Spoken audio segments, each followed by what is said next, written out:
All right, I have been asked to tell you guys how to pick up your sword in spirit. And what does that mean? This is going to be a short video. Many of you, if you see in spirit, you know how to do this. You can just pick it up. You see it. There's lots of people that don't see in spirit. They may feel, they may have feelings or knowing. Sometimes I hear in spirit some weird things. But I don't have any sight, and so I have to rely completely on faith, 100% on faith. And so it may seem almost silly when I say, just say, I pick up my sword. But that's really all you have to do. But you say it in faith. I'm going to read Ephesians 6, 10 through 18. I'm sure you know these verses well. I'm sure you know them maybe even by heart, because it's something we should be actually saying almost every day. Pretty much every day. Let's just say every day. Especially when we're putting on our armor. We need to have our armor on all the time now. All right, it says, finally be strong in the Lord and his mighty power. Put on the full armor of God so that you may make your stand against the devil's schemes. For our struggle is not against flesh and blood, but against the rulers, against the authorities, against the powers of this world's darkness, and against the spiritual forces of evil in the heavenly realms. That's all talking about the spirit realm. Our battle is not here on earth. It's in the spirit realm. So if we're battling in the spirit realm, we need to be able to battle in the spirit realm. Well, how do we do that? Therefore, take up the full armor of God so that when the day of evil comes, you will be able to stand your ground, and having done everything to stand, stand firm then. You put on the belt of truth buckled around your waist, with the breastplate of righteousness arrayed, and with your feet fitted with the readiness of the gospel of peace. In addition to all this, take up the shield of faith with which you can extinguish all the flaming arrows of the evil one, and take the helmet of salvation and the sword of the Spirit, which is the word of God. Pray in the Spirit at all times with every kind of prayer and petition. To this end, stay alert with all perseverance in your prayers for all the saints. So, I believe if you say this and you have faith, that's what's happening in your spirit. You're getting your armor on. You're I don't want to say physically because you're not physically doing it here, but in spirit you are. You're putting on your breastplate of righteousness. You're getting your feet ready with the gospel of peace. You've got your shield. You've got your sword.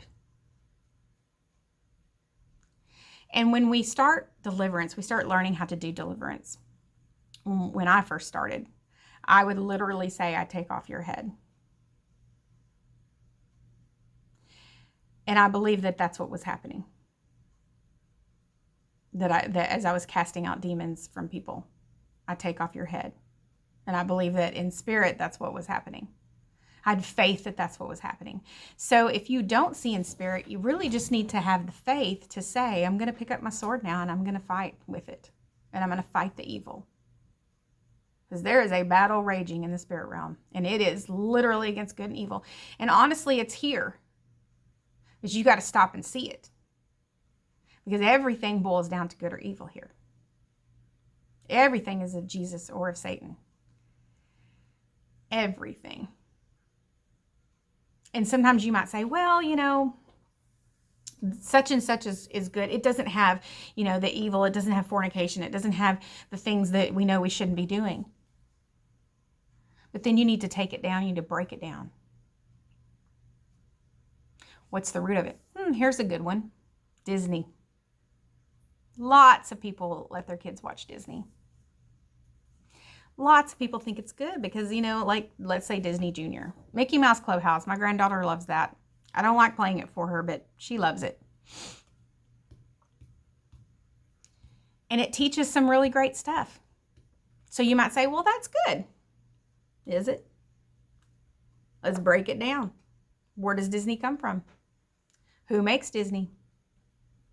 You start looking into the root of it. You start looking into, like Walt Disney. Well, he was a 33-degree Mason, I believe. Pretty sure he was, which is straight satanic. 100% satanic. So then you got to start asking yourself, why would somebody that's satanic want to do a good show for kids? If you start watching the shows, you'll start seeing little bits of, they're like conditioning our kids. They're showing them certain things are okay. Witchcraft is okay. Magic is okay. And then all of a sudden they've grown up on Disney, and all of a sudden there's cartoons where there's homosexuals kissing each other.